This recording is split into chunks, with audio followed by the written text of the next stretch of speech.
The record books, all but shutting down the northeastern United States. Tonight, we'll tell you what it's like to be in charge of New York City's snow removal. From the Middle East tonight, assassinating an assassin, the Israeli one. And on NBC News In Depth tonight, a very dangerous flu season, what you need to know about this nasty virus. From NBC News, this is NBC Nightly News with Tom Brokaw. Good evening from Fifth Avenue in Midtown Manhattan, the heart of New York City. We're here and all up and down the East Coast, a monster snowstorm buried the normal bustle of life beneath deep drifts and freezing temperatures. This most populated region in America is now operating in slow motion, and the digging out will go on for days. It was much more than an inconvenience. This was a dangerous and expensive storm. We begin tonight with NBC's Robert Hager. The huge blizzard roared from Kentucky through the middle Atlantic and into the Northeast, affecting close to 100 million Americans, nearly 40% of the nation's population. Snow depths were stunning. Philadelphia, a record 30 inches, more than it normally gets in an entire winter. Newark, also a record 27 inches. Washington, a record 2, as high as 24 in suburbs. New York, 20. And Pocahontas County in the West Virginia mountains, up to 48 inches. That's 4 feet. Many had never seen so much snow. Not in my lifetime. Absolutely not. Travel was treacherous. The 122-mile New Jersey Turnpike, a key north-south link on the East Coast, was deserted. Absolutely deserted, as that state banned all but emergency vehicles from many highways. Hoboken, New Jersey, kept all outsiders out. Greyhound canceled or cut back service in 14 states. Airports staged a losing battle to keep runways open. More than 4,000 flights were canceled. Passengers left stranded at airports and hotels all over the East. Washington's 3 airports closed until sometime tomorrow. New York's 3 also closed until tomorrow. Hartford and Boston airports closed until further notice. Amtrak canceled 55 trains, half its service. In Charleston, West Virginia, one train, unable to get further, unloaded passengers into the cold. Good Lord, it has been an experience. 98 passengers there taken to a hotel. In Washington, on this day, when the federal government was to at last reopen, the city was closed tightly. 110,000 furloughed government workers forced to stay home yet another day. Congress stayed in session only a few minutes. At the White House, President Clinton's national security advisor had to sleep in his office, unable to get home through the snow. New York City's schools closed for the first time since 1978. The United Nations closed as well. Diplomats of more than 150 nations stayed home. New York, one of the world's great ports, had to shut down shipping in its harbor. And even the mailmen couldn't get through. Deliveries canceled in Washington, Philadelphia, New York, and Boston. Retail forecaster Isaac Lagnano. We're talking about $1 billion aggregately of lost sales. And there was damage. In New York, a car of the Long Island Railroad, which normally carries 250,000 passengers into the city, derailed. No one hurt. In Washington, more than 70 passengers had to be rescued after spending 6 hours overnight on a subway car stuck in the snow in freezing temperatures. There's no heat on it. They like kicked in the heat as we flew in the station. The sheer weight of the snow caused rooftops to collapse. This one came down in Elizabeth, New Jersey. And in Clinton, Maryland, the roof of a nursing home collapsed into the dining area. No one was hurt, but 110 bedridden patients had to be evacuated in the bitter cold, many on stretchers, and taken to neighboring hospitals. A storm of staggering proportions. And here along Pennsylvania Avenue and elsewhere, it will take days to dig out in the cold. And now, just in time, more snow is expected toward the end of this week. Robert Hager, NBC News, Washington. And despite the deep snows in the Capitol, President Clinton, Senate Majority Leader Dole, and Speaker Gingrich were able to resume budget negotiations. Senator Dole says these talks now are at the, quote, make or break stage. This storm hammered villages and cities alike, but in New York, it was particularly troublesome. This city, after all, has millions of people, crowded streets, and concrete canyon of skyscrapers. The Department of Sanitation is in charge of snow removal. The man who runs the show is Commissioner John Doherty. His story tonight in his own words. We we got a record. We got a record storm. This is definitely the worst, not only from the depth of the snow, but the duration of it and the wind that we've experienced through the night and through today. The wind, we can't seem to get ahead of it. When you have 2.5 feet of snow on the side of the roadway and that wind picks up, you find that it's back in the roadway and you have to go back and re-plow it. We've been plowing since mid-afternoon yesterday. We'll probably plow for the next 24 to 36 hours before we have all the streets in the city opened up. My goal is after the snowstorm stops, for 100% of the streets in this city to be open for vehicular traffic, then I think we've accomplished an awful lot. So the trick of it is when you see yourself coming near the corner, raise the plow, bring it up. Over all the years I've been with the department, in a time of an emergency such as snow, you really see what sanitation people are made of. They really turn out, they feel proud of what they do, and they look forward to opening up streets and people saying thanks to them. You wait a lot of years to see a storm like this. We got the new kids now. This is going to be history. And I told them, remember it. And if you stick around the department long enough, you might get one, and you're going to have to address it. I'll be gone. One of the problems with New York City, of course, is that there are so few places to dump the snow. They either have to truck it out of Manhattan or just keep moving it around for a few days. Wall Street was open today, but not for long. In a storm-shortened session, the Dow was up in very light trading. The NASDAQ lost a point. When we come back, it's not just the weather that's frightful, it's also the flu. So we now have influenza in all parts of the country. And we can't say if it's peaked yet because we haven't seen a decline. We've seen a steady increase. A brutal season for flu misery. Just how brutal? We'll have some answers in depth for you tonight. And up next, the Middle East's most dangerous assassin. How the Israelis finally got him.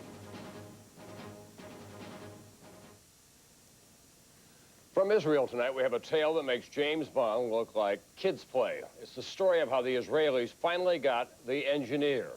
That's what they called a notorious terrorist who was assassinated in Gaza last week by his cell phone. NBC's Martin Fletcher tonight on a high-tech, high-stakes whodunit. How to assassinate an assassin, a man obsessed with his own security. The Israelis had his number, the engineer's cell phone number. 050-507-497. Intelligence sources say that number literally became the trigger for his assassination. Israel hasn't admitted it. They never do admit assassinations. But privately, security officials are gloating.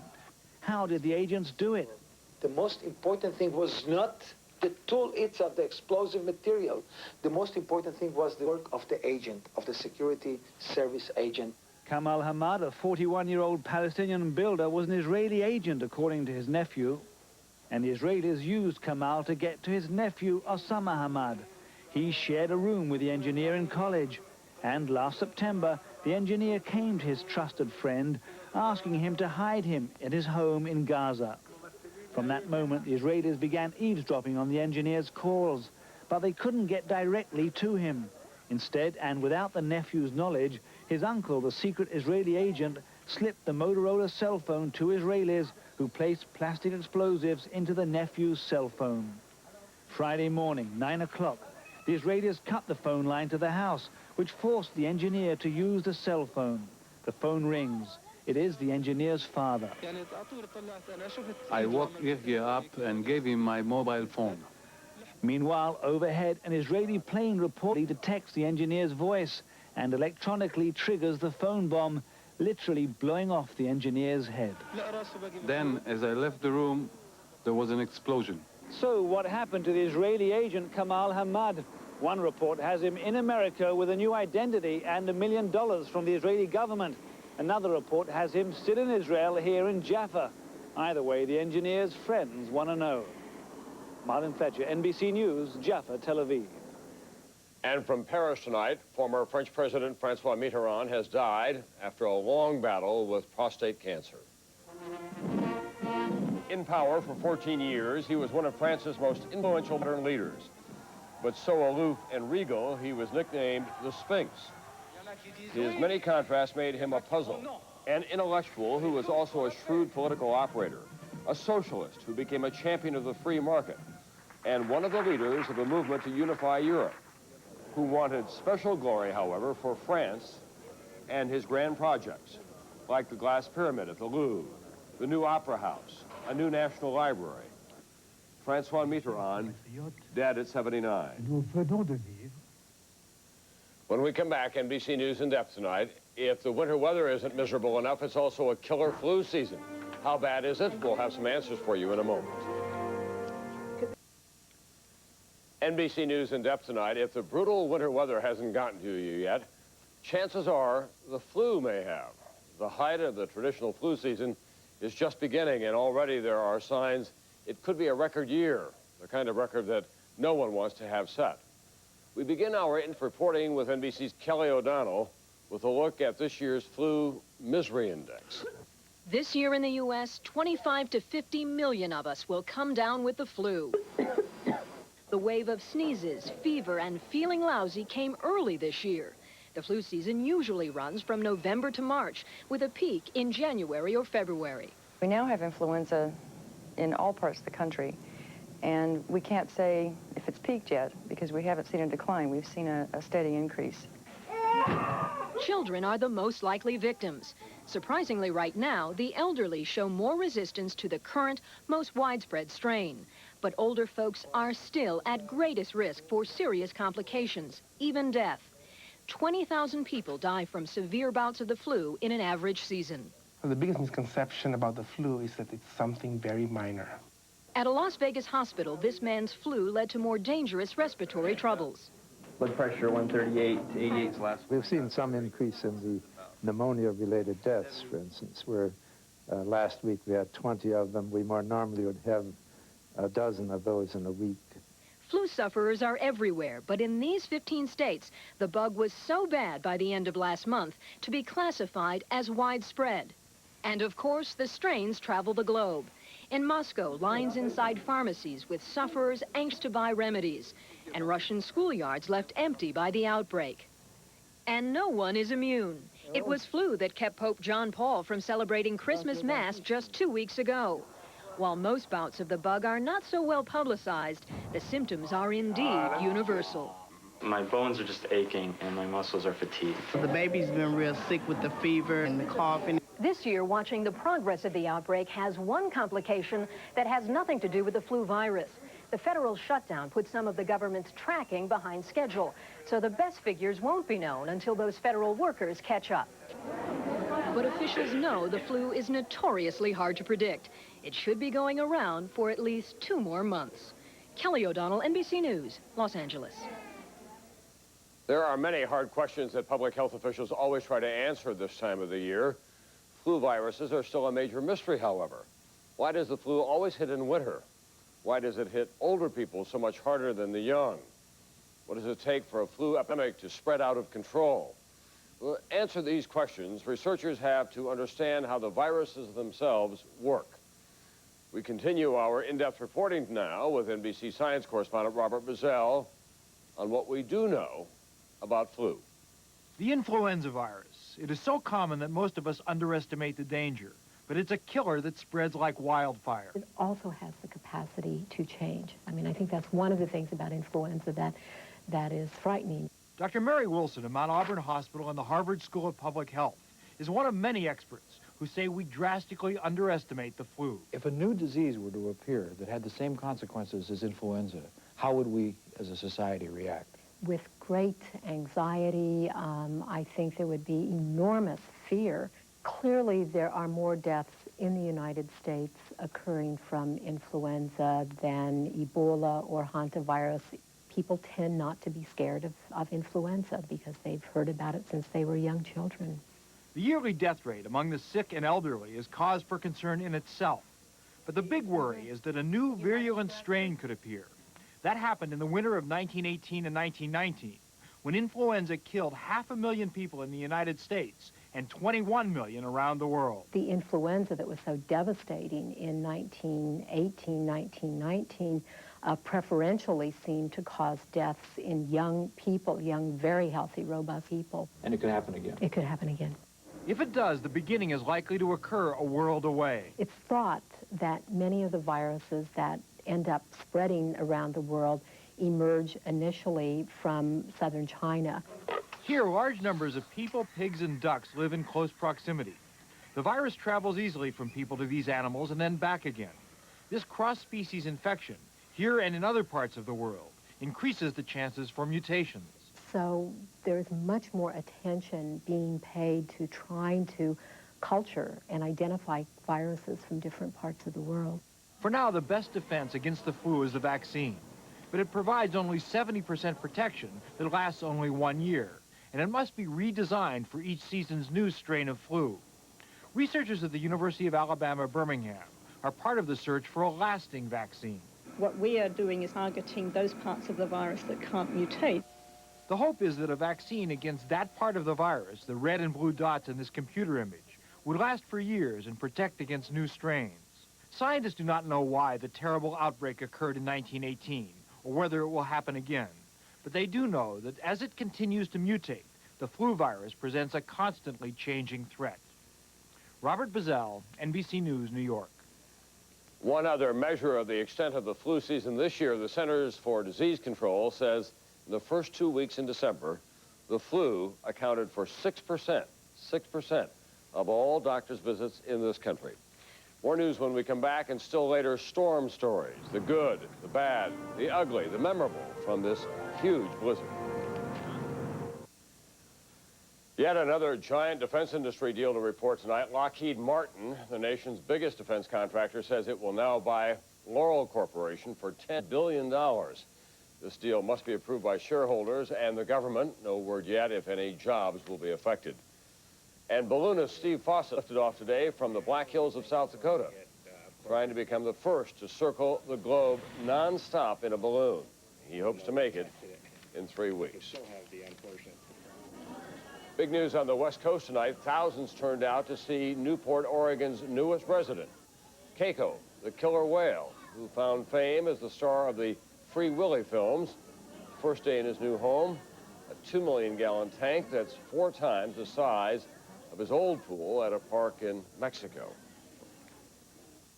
Time now for NBC News Online, beyond the day's headlines. Perhaps no one was watching the snow more closely today than one New York City car dealer and some of its customers. Potemkin promised that all the cars, at least in a year-end special, 204 of them, would be free if it snowed 4 inches or more today between 10 a.m. and 10 p.m. But the blizzard died. It appeared that the required snow would fall short. The only thing free would be the very welcome publicity for the car dealer. On the other side of the country, you guessed it, a heat wave in Southern California. They could only read about the big blizzard as temperatures continued in the 70s and in the 80s in California.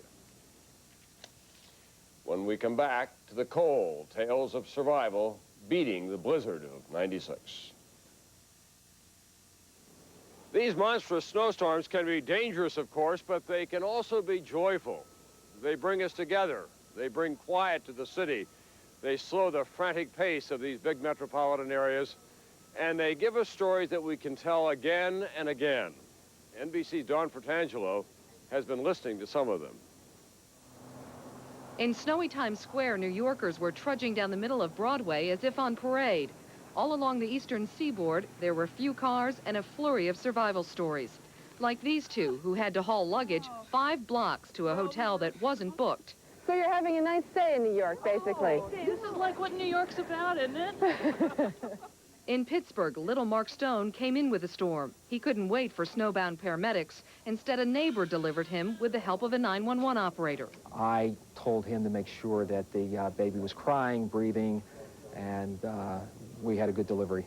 On Long Island's Oyster Bay, a daring rescue by the Coast Guard. 4 duck hunters and their dog were stranded when their boat became stuck in ice. I was pretty excited, thinking that, hey, there's 4 guys out there that we can help, that we can get out of a situation that they might not be able to get out of.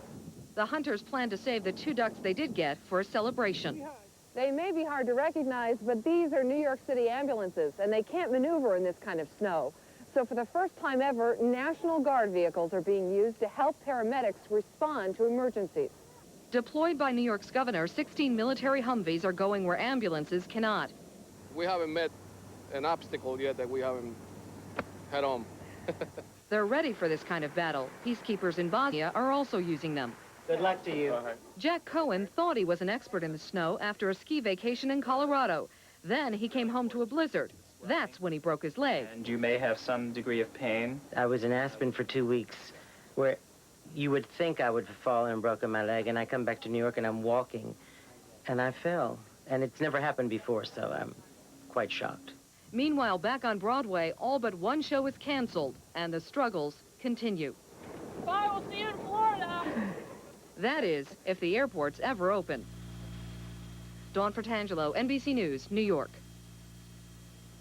That's Nightly News for this Monday night. I'm Tom Brokaw. I'm going to get out of the cold for a while. See you back here or from somewhere again tomorrow night.